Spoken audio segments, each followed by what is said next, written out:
რუსთავის მერია 2026 წლის ინფრასტრუქტურულ პროექტებს სემეკის ჩართულობით კომუნალურ კომპანიებთან ერთად განიხილავს. რუსთავის მერი კომუნალურ მომსახურებაზე პასუხისმგებელ კომპანიებს საქართველოს ენერგეტიკისა და წყალმომარაგების მარეგულირებელი ეროვნული კომისიის თავმჯდომარესთან ერთად შეხვდა.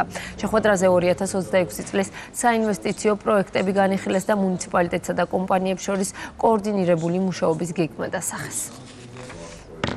შეხვედრა გავმართეთ კომუნალურ კომპანიებთან, სადაც ვისაუბრეთ 2026 წლის იმ მთავარ პროექტებზე, რომლის განხორციელებასაც ქალაქში ვაპირებთ.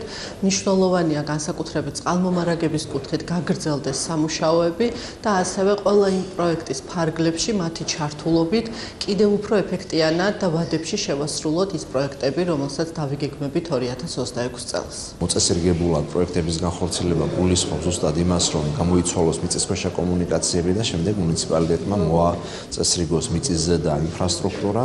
ამისთვის შესაბამისი პროექტები დამტკიცებული აქვს და საინვესტიციო გეგმებში აქვს შესაბამისი რესურსები კომუნალურ კომპანიებს და მუნიციპალიტეტთან კოორდინაციით ეს ყველაფერი განხორციელდება და ძალიან მნიშვნელოვანი პროექტები გაკეთდება რუსთავში 2026 წელს.